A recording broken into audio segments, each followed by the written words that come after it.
Greetings, family. Dr. Mark Holland here on the Mind, the Business That Pays You podcast. I'm with a good friend, Coach Donslow Brown. Everybody knows him as the smooth coach. You know, he's a smooth. And Coach, listen, before we dive in, I want to ask you a question. I want to know from you, what exactly is it that you do in Uncaged Consulting and what makes you great at it? Absolutely. Absolutely. Well, first and foremost, man, you call me smooth. You know, it takes a smooth individual to know a smooth individual. So I appreciate you, Dr. Coach Mark. Well, what makes me different is essentially, I help high potential people who feel stuck and distracted. That's a lot of us out here. And essentially I help them turn that distraction into clarity and that clarity into action. Sometimes we don't know we're distracted or, we just put it aside. But essentially I help them discover what that distraction is, create actionable steps, and essentially create a pathway to their destination. I love it. Okay. So you're going to help them zero in on that passion so they can go from passion to cash. That's what I hear Absolutely. you saying. Fair. Passion and power. Okay. Let's do it. Yes, sir. Yes, sir. Now, let me ask you this, Coach. What moment or experience first convinced you that living and leading with purpose had to be the center of your work? Absolutely. Well, aside from what I do on Uncaged Consulting, that's the name of my company. Mhm. I also run another company called Sage Tech Solutions where I train clinicians on how to use their computer systems and so on and so forth. So, to answer your question, I found that a lot of times when you're working with individuals, whether it be professionals, students, or wherever, they focus on technical skills. They focus on, being super professional or being politically correct, but there's some inner work that hasn't been done. It's Mhm. like trying to build a skyscraper on the third floor. There's some foundational stuff. And I even saw that in my own personal life. There were some things that I was trying to attain, but I didn't have the groundwork. So essentially, I help individuals build that framework, build that groundwork in order for them to get to that level that they're looking for. Okay. Now, how do you define uncaged in practical terms for someone stuck in survival mode? I love it. Ooh, that's a beautiful question. That's a beautiful question. So to understand uncaged would mean to understand that at some point it was caged, it was contained.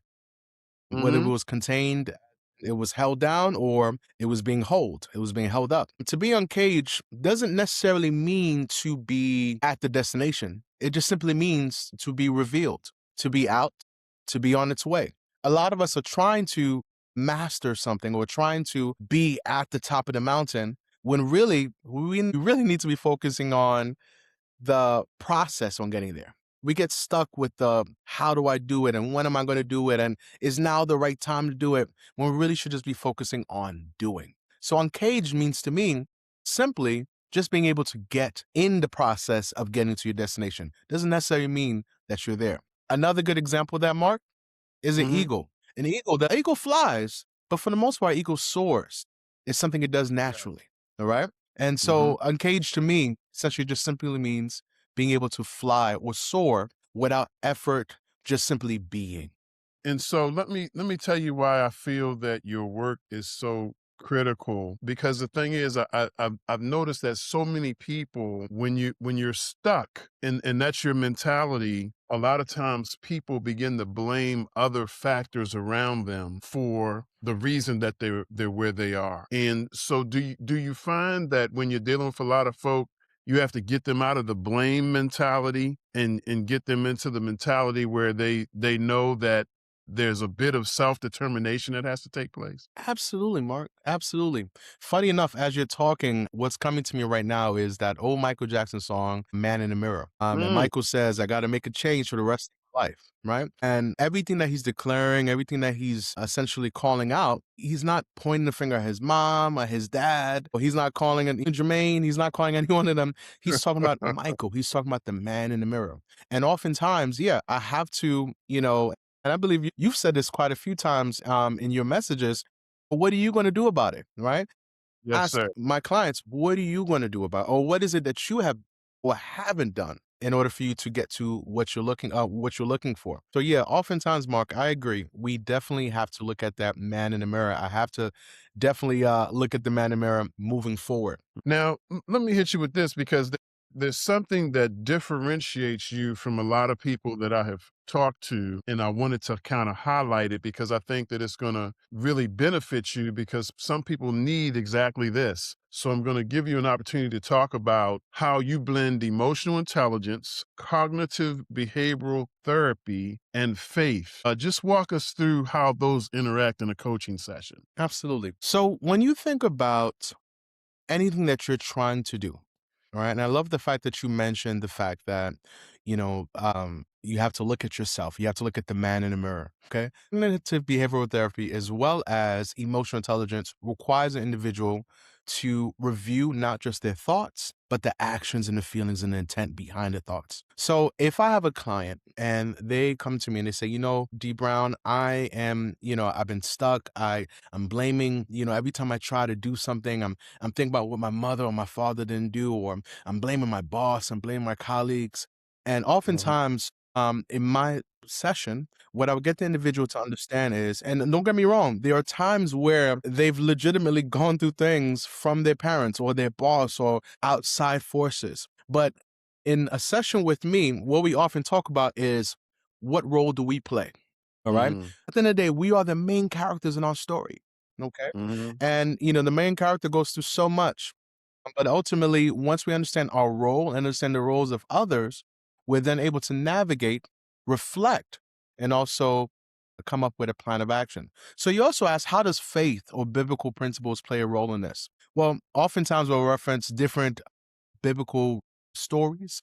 One story that comes to mind is Joseph, the story of Joseph. For those who are not familiar with that story, Joseph received a vision from the creator. Mhm. He showed him that he was going to rule. He was going to be a king, or essentially be a ruler. And he was so excited. He told his brothers, "Oh, I'm gonna rule over you." And he didn't say it in the sense that he was trying to, do anything bad. But at the end of the day, there was different elements that Joseph encountered. A lot of us, we know the fact that he went to what we call the pit, to the prison, to the palace, because his brothers. It's a long story. We could talk about that in another session.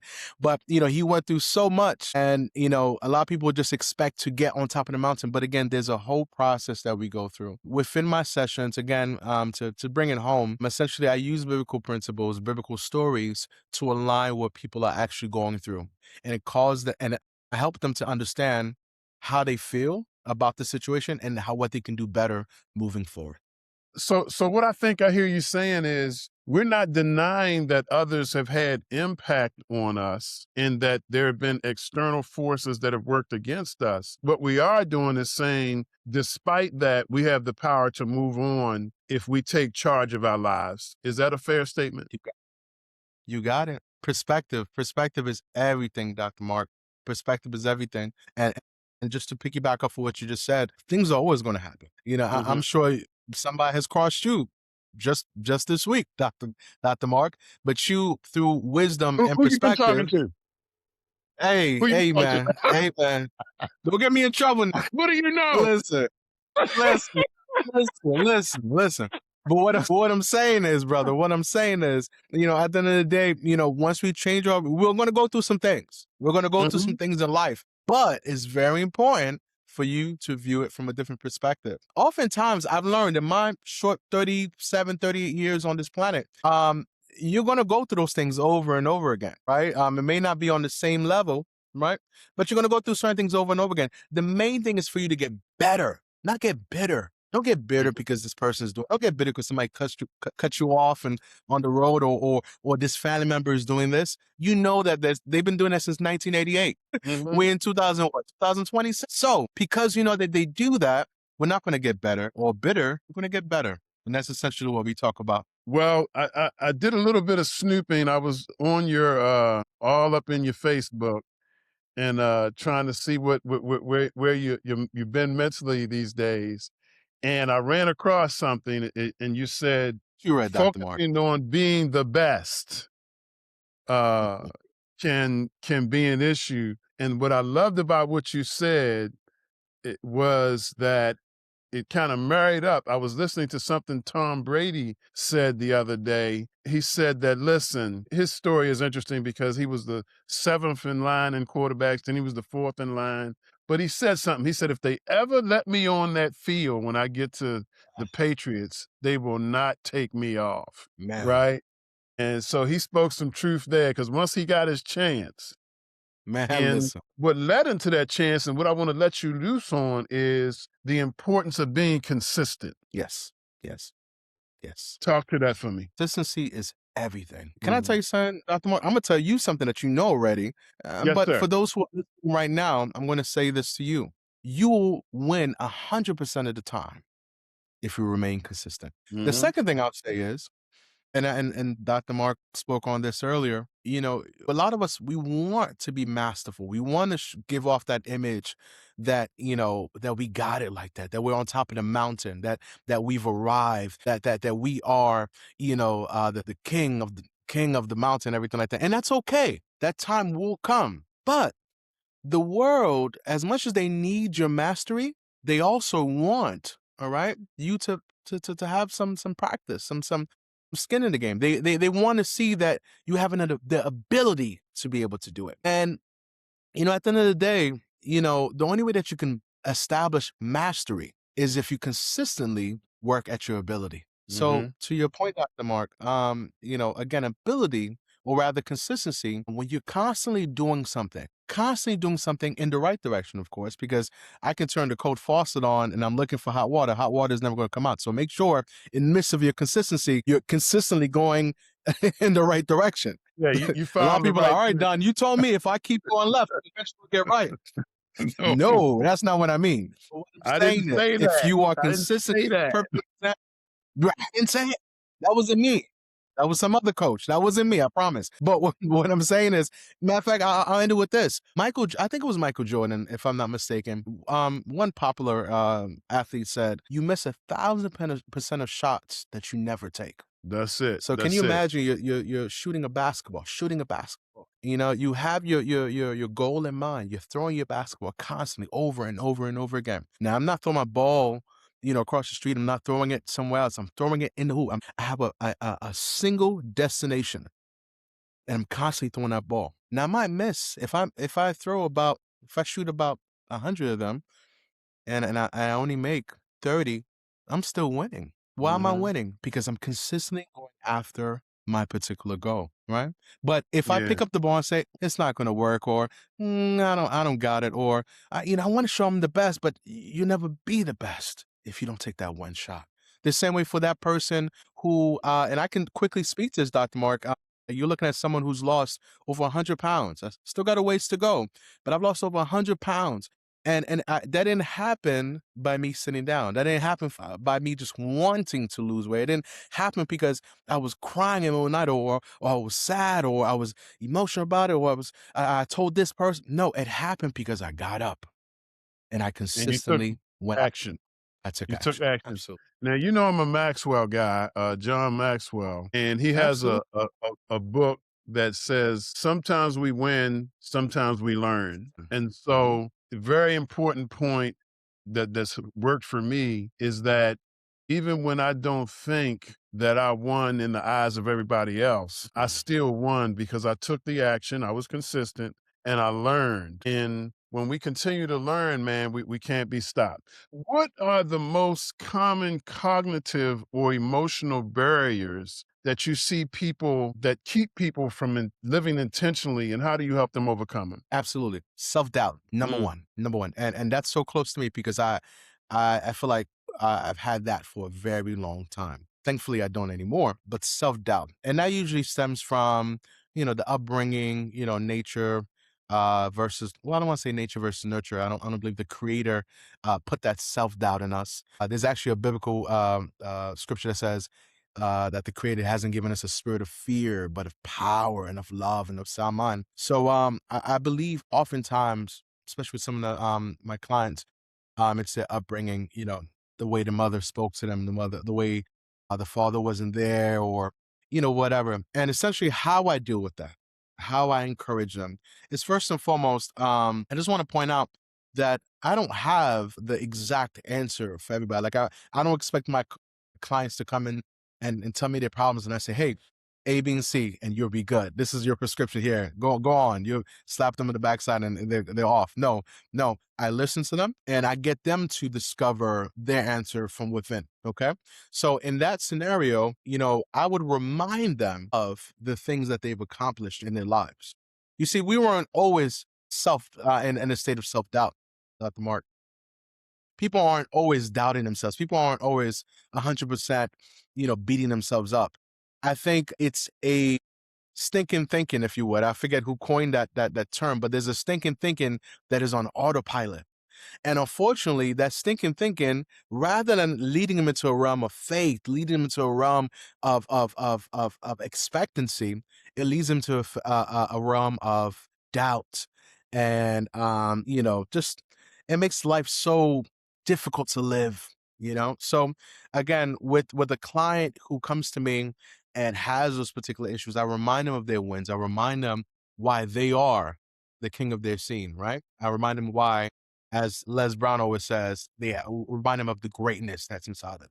Awesome. So let me ask you this, coach, because we're both men of faith. How does faith shape your coaching approach in secular organizational settings without alienating non-religious clients? Perfect question. Perfect question. So I'll answer that question and with this particular verse, biblical verse. It says, "They will know you by your fruit." Mhm. People who flock to the Christ, they didn't always flock to him because of what he said or how he lived, but it was what he did, right? People are visual people. And at the end of the day, I feel it's very important for me, how I impact people who are are not faith-based individuals, is simply by living my message. Okay, even Mhm. before I provide any kind of service, even you and I, Dr. Mark, we've had many conversations offline, and I would like to believe that you can see the fruit that I carry, Yes, sir. even in my work days, right? Mhm. I believe ultimately everything I do, from my social media interactions to, even going to Walmart and meeting somebody on the road, but just simply being able to be authentic. I think that's the word I essentially want to pull out. Being authentic and being able to show that fruit, show that light that the Creator has put within me to essentially be able to reach them. So again, just to answer your question, to land my point, I'm just being authentic and letting that light shine so that even if they don't understand where I come from a faith-based perspective, they will understand the light. They will understand the power, the energy that I carry. I love it. I love it. In your experience, which emotional intelligence skill produces the biggest shift in a leader's effectiveness? Mm. That's a wonderful question. I think the best one I would use would have to be mindfulness, simply being mindful. And why I say that is because oftentimes in leadership, there's a great expectation for leaders to consistently do without being mindful of those around them. I'm the leader, I'm the boss, I'm the manager, so I have to throw my weight around and I have to do this because I have to show you. But a good leader is aware of how they are viewed by those who are following them. A good leader is also mindful of every action decision that they make in front of their subordinates, because at the end of the day, not only their leadership is going to either draw them in or repel them, right? But also, nobody wants to follow someone or be led by someone who is toxic or who is, essentially, you know, just a very negative person to be around. So I think mindfulness, being mindful, and what I mean more specifically, mindful is just being aware of what you're putting out. Okay. Not Mhm. just saying it because it sounds good to say, not just doing things because it looks good, but just knowing that everything that you say and do is affecting everyone from the top to the bottom. Amen. You know, brother, I'm just going to put this out there because I'm feeling it right now. The one that has really assisted me the most with my personal growth is self regulation. I've had to Mm, be at in a place where I don't just do what I feel like doing. Because if you follow your feelings all the time without, thinking about it, you can get in a lot of trouble. And that has happened to me at a younger Oh, stage. Yes, sir. So let me ask you this, you and coach. me both. Yes, sir. Yes, sir. So during your sessions, how do you measure progress or success when coaching individuals or organizations toward purposeful growth? So the best word I would use in this instance is accountability. And Mhm. follow up. So let's say I'm working, and this could be for both my business people as well as my regular folks who are just students or are just getting into the business scene. Essentially, we map out their goals and we meet up every so different clients we meet up different times, but essentially we'll meet up at least twice a month individually to follow up Mhm. on their goals, follow up on their particular task that we had mapped out, right? And we also meet corporately with a group of other people. So we have a school community where we meet up with people and essentially we have topic-based discussions. We do reflections. We also do visualization, which I think is if we can take a second and talk about that a little later on, that'd be so cool. But we do visualization where we actually go forth in the future and we just imagine we picture a world where we are what we are essentially going after. And you know, by doing that, man, what can I say, Mark? It's phenomenal. Things are happening. People are seeing not just I don't want to just use the word breakthrough, but they're essentially seeing their way out. They're seeing how they can get to their destination. That's excellent, excellent. Now, if I chew up the name of your book, you correct it during your answer. But I believe you have a book called Nonetheless, and it speaks to a relentless pursuit of purpose. What was the hardest lesson you learned that you either wrote while you were doing that book or going through the process of writing that book? Uh, thank you, Mark, for asking that question. In that book, funny enough, I wrote that book when we were going through a very, very, very dry season. In that book, I have a chapter called "Strategy for the Tragedy." And Wow. essentially, having a strategy for the tragedy. And in that chapter, I talk about, and I don't talk about this often, but I have a very close friend of mine, my wife and I's, who passed away. She passed away very young. She died of stage 4 bone cancer. She was about 24 years Mm, old. And wow. I remember in the book, I talked about trying to continue my activities like nothing happened. I tried to be Iron Man. I tried to be tough and, just, put my feelings aside. Me, man, nothing bothers me. And I remember trying to, try to do my daily things. And I remember just breaking down and essentially just giving up. And I was encouraged, just keep on going, keep on going. And I couldn't. The gas was there, the engine was revving, but for whatever reason, I couldn't move. And I learned, that it's important whenever things happen in life, because things will happen. We talked about this already. But when things happen in life, you have to have a pre-planned strategy for the tragedy. What are you gonna do when it's not raining? What are you gonna do when there's a loss? What are you gonna do when you need this, when you need that? So again, that was definitely something that I talked about in the book, and definitely encourage anybody who can relate to that or would like to hear more. It's on Amazon and on multiple different platforms. Well, coach, we know we can reach you through uncagedconsultancy.com. Do you offer your book on your website as well? It is not on my website at this time. However, Okay. as I mentioned before, it is on Amazon. I also have it on my Instagram. My Awesome. Instagram, my Facebook account as well. S Mm, Yep, feel free to jump on, you'll be able to catch it there as well. awesome. Now, it doesn't matter. I'm just being nosy. You got so much good insight. I want to dig in there and get some more, man. So listen, Let's do it. this If we could have be the time, from let's do it, man. this could be from you, or can you share a story of a client or audience member, or even personally, well, audience or client who transformed from survival mode to intentional living, and what changed in them specifically? Have you ever observed something like that that you could share with us? Of course, without giving us any names. If it's alright, I'll share another personal story. Sure. I think, testimonies are powerful and very much necessary. So, survival mode. So, you're looking at someone who I feel like has been in survival mode for years.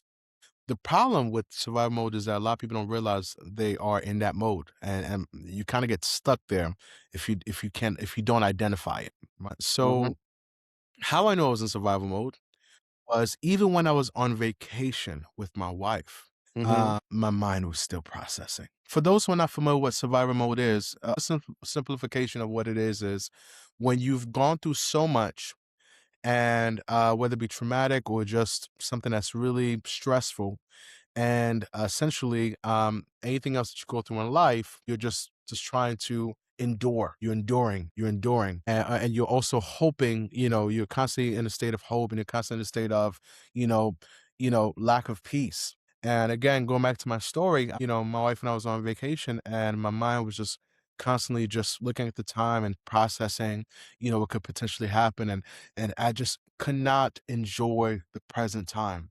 Mhm. So essentially, once identified and did some research and, some studies on it, I realized that one of the ways to overcome survival mindset is essentially for you to have an attitude of gratitude. That's one of the things that I've Ah, learned. okay, Be okay. thankful. As simple as that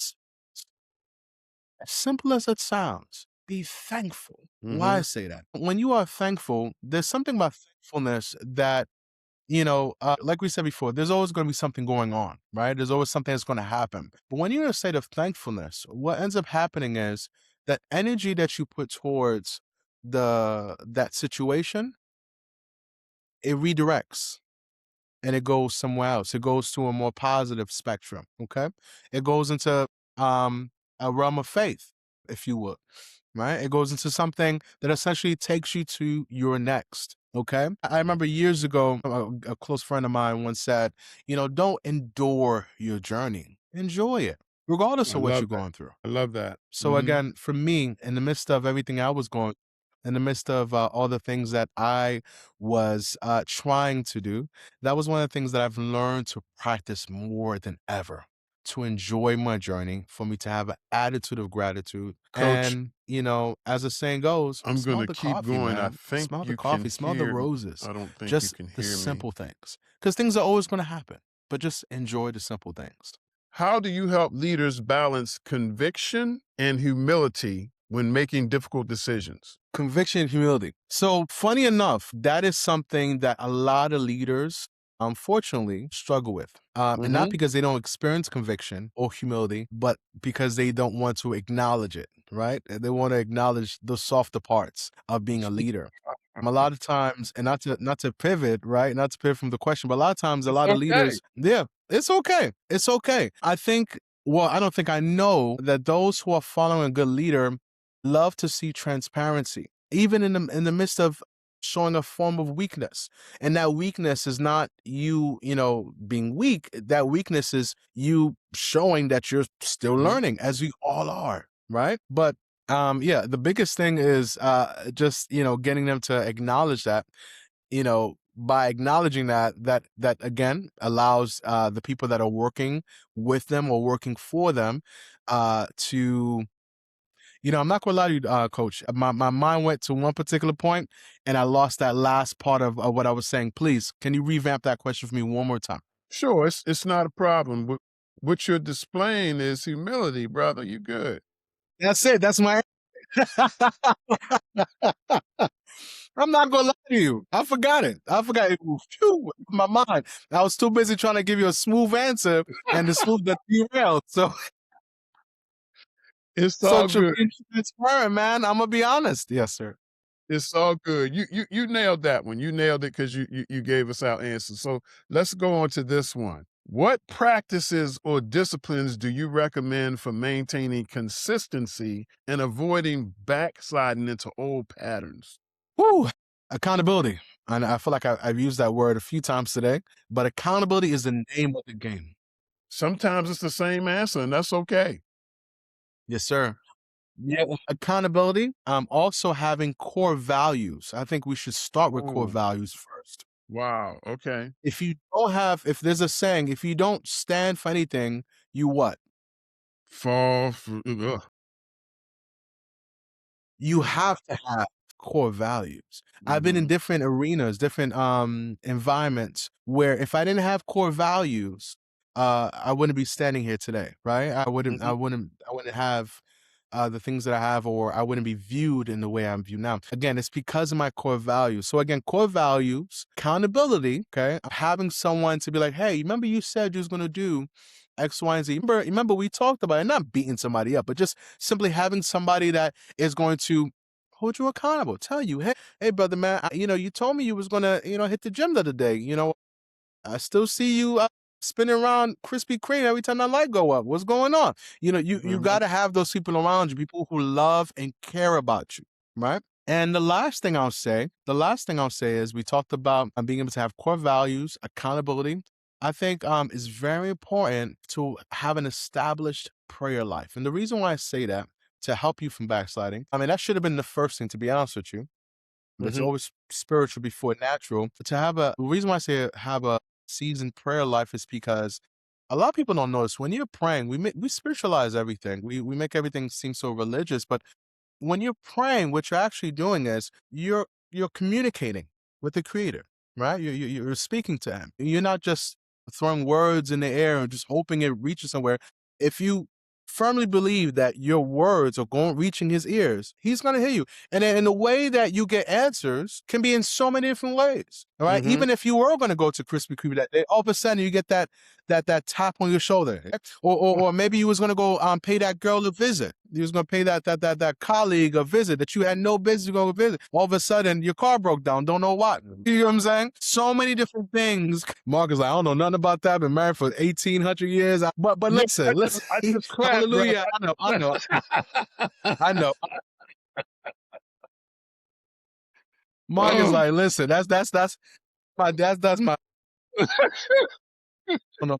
I've been saved, sanctified, every step. So it's so important to keep you from backsliding, not just in the natural, not just in the spirit, but in the natural. Man. Yeah. I talk about accountability, but there's also accountability in prayer too. As you're praying, His Spirit's gonna keep you accountable, man. He's gonna remind you what you said, and He's gonna Mhm. remind you what He told you. Matter of fact, there's a scripture that says that He will remind you. His Spirit will remind you what He told you. His Spirit will tell you. It will remind you exactly what He told you. Mhm. So at the end of the day, those are my three things right there: core values, accountability, and prayer life. Awesome, awesome. Let me give this to you. As a public speaker and trainer, how do you design an experience in your coaching that moves people from inspiration to sustained action? By establishing a plan of action. Mhm. Very important. Real simple. Establishing a plan of action. How many people here, and I'm just talking to the viewers right now, how many people here have ever been motivated, have been inspired, have had a fire lit under them, but have done nothing with it? It's not because you're lazy. It's not because you're undisciplined. Well, it's not all the time you're undisciplined. It's not because of those things most of the time. The biggest issue is because you don't know what to do with that information that you have. I can Mhm. tell you that this peanut butter and jelly sandwich tastes so good. I can tell you that this lasagna tastes so good. I can tell you that this Philly cheesesteak tastes so good. But if you don't know how to make it, you will never partake in it. I remember years ago, we used to have a very popular preacher. He would say, "Get ready, get ready, get ready," and I used to say it too. But I remember one time I heard, I'm not heard, but I got this understanding that what am I getting ready for? What am I getting ready to do? If I don't know what to do, I can't get ready for it. It's a horseless carriage. Got it. Attack this one for me, coach. What common misconceptions about purposeful leadership have you encountered and how do you address them? Purposeful leadership. So a lot of people misunderstand purpose with functional. Just because something is functional doesn't mean it's purposeful. Okay. Funny enough, I saw somebody on social media. They were trying to prove a point about something. They took a empty water bottle and they removed the light bulb and they put the water bottle in the light bulb thing and it fit. It's functional. I can I can fit it up there, but it's not purposeful. It's not going to activate. There's no light that's going to shine over. As a matter of fact, if you still have a little water in there, you might electrocute yourself. You know what I'm saying? Serve a different purpose. Absolutely. That thing, and it's I don't want me to veer from the question. Dr. Mark, but I feel like a lot of us more than some, we focus on seeming and not being. And Hmm. that goes back to functional versus purposeful thing. Like I can look the part, but if I'm not actually that, then I'm only fooling myself and I'm not Hmm. helping the individual that sincerely needs that particular help, right? Or needs help, right? I can dress up like a police officer all I want, but if I don't have, the jurisdiction or the rights or the proclivities that the actual police officer does, then what am I doing? I'm just lying to myself. I'm Okay, playing dress up. I got you. Now, you mentioned earlier that you'd like to touch on visualization. What would you like to Oh, say about that? absolutely. Believe it or not, Dr. Mark, a lot of us practice visualization. Believe it or not, a lot of us practice a lot. And why I say that is, I ask you this, Dr. Mark. Have you ever gone through a traumatic experience or something very hurtful? Yeah, right. Absolutely. Yes, sir. Okay. Have you replayed that thought in your mind over and over in the past? Sure have. And has it produced anything positive in your life? Sure hasn't. That's the kind of visualization that a lot of us, more than some, do to this day. We reenact that particular scenario over and over again. And all it does, it ensnares us and entraps us in that realm where we feel beat down or we feel powerless or we feel whatever. The kind of visualization I want to talk about is a visualization of not just things that are positive, but things that are purposeful, things that are essentially meant for us. The kind of visualization I'm talking about is essentially what the creator desires for us. There's a Mm. scripture, I'm sure you're familiar with it, Dr. Mark. This is the creator talking um to Jeremiah. And he tells him, I believe this is in Jeremiah 33, if I'm not mistaken, he says, "For I know the plans that I have for you, plans to Uh-huh. prosper you, plans to give you hope and a future." This is not, religious talk. This is the creator talking to his son, to his created, right? And he says, "I have a Hmm. plan for you."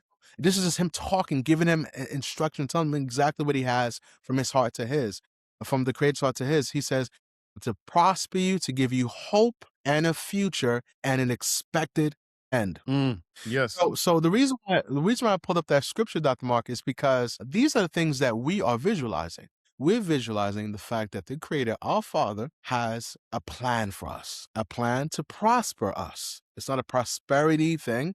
It is a part of what He planned, right? And that is what I'm visualizing, me being prosperous according to what He desires for me, right?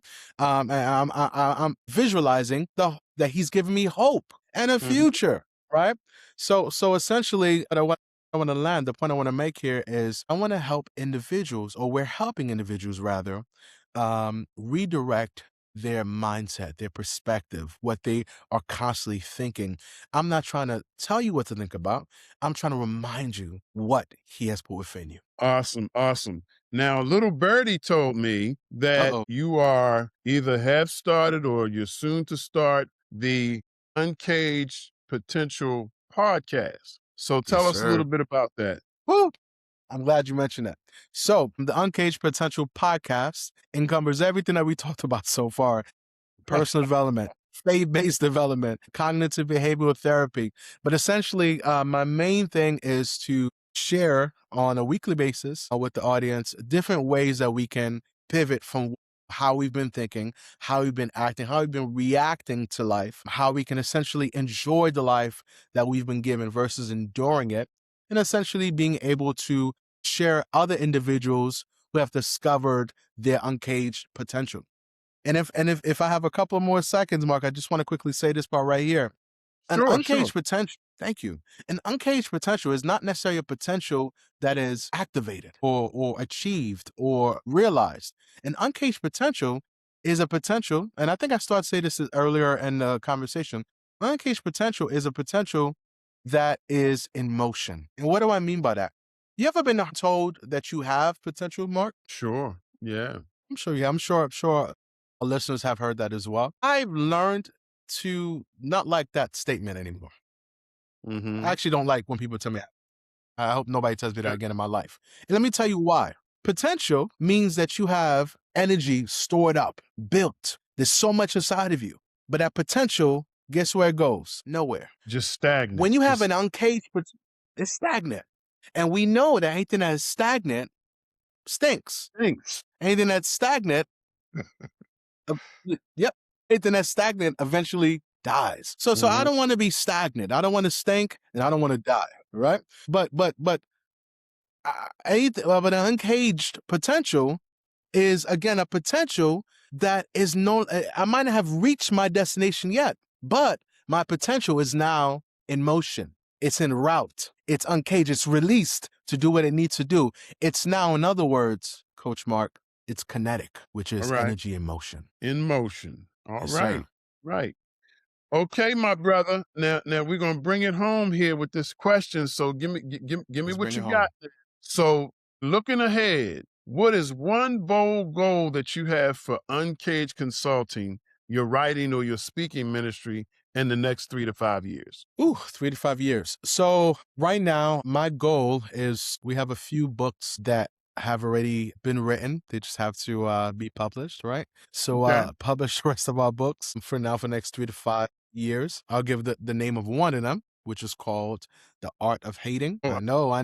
The Art of Hating. What do you watch out. yeah. What you yep. I'm gonna show you how to hate. Who wants to hate with me? All right. I'm gonna show you how to hate the right way. Okay. Mark is like, what? Yeah, I'm gonna show you. I'm gonna show you how to hate the right way. All right, the art of hating. Please look out for that real soon. This year specifically, my goal again. We talked about this earlier. The podcast, Uncaged Potential podcast. I'm very excited about that. Plan to invite a lot of different people, and to share their stories, to not just encourage, but also help people have a plan of action. I want every single podcast episode to essentially help people those who are really paying attention, right? To essentially walk away saying, yeah, I didn't just like what they talked about, but I also know what to do now. I think, Yes. Coach Mark, I'm sure you can contend to this. You can agree with this. A lot of people put out content or they put out a lot of things, but there's not a takeaway. There's not much for people to nibble on throughout the week. They get it. It's like drinking a big bowl of Kool-Aid or a big cup of Kool-Aid. You get a sugar high, and then 2, 3 hours later, you just don't know what happened afterwards. Right? I don't desire that. I desire for people to essentially get excited, get motivated, but also uh, have a plan of action. So that is that's another one of my goals. And this year as well, we are actively planning our second signature event, titled to be announced. A second Okay. signature event. Dr. Mark does not know this, but he will be a part of that as well. I'm excited to have him there. Yes, sir. Yes, sir. Y'all get ready. It's gonna be too smooth. It's gonna be too smooth. Have both of us there. You got fucking cocoa butter. So Let's go. so Let's let's go. go. Let's go. So it's gonna be phenomenal. It's gonna be phenomenal. We're gonna have so much. Again, just stay tuned. Take a look at the social medias. And you'll find out more information about that. My YouTube channel, again, with the podcast, there's a lot happening this year. Just stay tuned. That's all I can really say. For those who have been following me for a long time, I truly appreciate you all. Appreciate the support.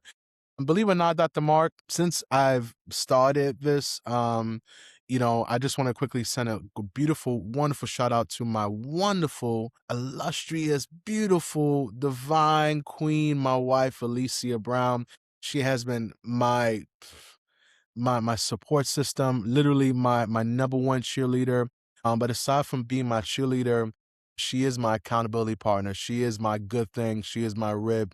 And I just want to publicly shout her out and thank her first and foremost, after the Most High, of course. And again, I want to thank people who have been messaging me throughout my journey, encouraging me, letting me know that things that I've been sharing, things I've been putting out there has been encouraging them, has been just making them feel good. And I've witnessed other people begin speaking. I'm not saying it's because of me, but I would like to believe that they've seen some of my content and said, you know what, I can do this too. And so I just applaud you. I applaud those who have not said anything to me, and that's all good. I just know that I've been planting seeds, and those seeds have been going in good ground, and I'm just thankful for that. And yeah, so there's a lot going on, but all I can say is stay tuned. The best is yet to come. Keep doing what you're doing, man. The word puts it like this: one plants a seed, another one waters, but God gives the increase. And so we That's will right. really never know how much impact we've had. But what we do know is that if we keep doing what we're doing, we are having impact. And so it's been a pleasure speaking with you, Coach Brown. And before I close out, I want to give you an opportunity just to drop one nugget for our I audience got to it. carry with them for the rest of the week. Give us that nugget. Let's do it. I want you to know, I want you to know without a shadow of a doubt that you are the X factor. You are the reason, right? If you see a problem at your job, if you see something that needs fixing, if you need someone to step up, if you are seeing it because you are the one that is supposed to create the solution. You are the one that's supposed to fill in the gap. You are the one who are supposed to serve as, again, the bridge or the one that fills the void. Okay? Don't look to the left, don't look to the right. Don't look behind you, because the same people that are pointing and saying, hey, that's the problem, you're the one that's supposed to come up with the solution. All right? Hmm. When I think about my friend Peter in the Bible, Peter asked the Messiah, said, hey, if it's you, should I come overboard? And I'll walk on the water where you are so I can meet, if that's you. And the Messiah said, yeah, it's me, come on. It's funny how everybody that was in the boat with Peter never got out with him. They talked about him though, didn't probably. That's right. He's like, this guy, he about to sink, he about to drown, he about to die. And that's what they're saying about you today. You about to sink, you about to die, you about to drown. But guess what? You will not sink, you will not die, you will not drown. You are the X factor. You were called out to walk out in water. So do it. And know that if you put the creator first, if you know that you keep your eye on the sky, in the sky, he's going to take you there. He's going to take you to where you need to be. There's a reason why you wake up in the middle of the night. There's a reason why you toss and turn. There's a reason why you have notebooks full with notes of things that you're supposed to do, because he's been trying you. He's been building you up for a season. And for some of y'all, the season is now. So don't look to the left, don't look to the right. You are the X factor. Mind the business that pays you, family. D. Brown speaks. And he has spoken here today. You can reach him at www.uncagedconsultancy.com. You can reach me at www.drmarkholland.com. It has been a pleasure being with you today. Look for content to come out so you can share it with others. And we just thank you for your time. Be blessed. Now, D. Brown, don't go nowhere. You and I have a little bit of business at the end, but we're going to sign off to our guest. All right? All right.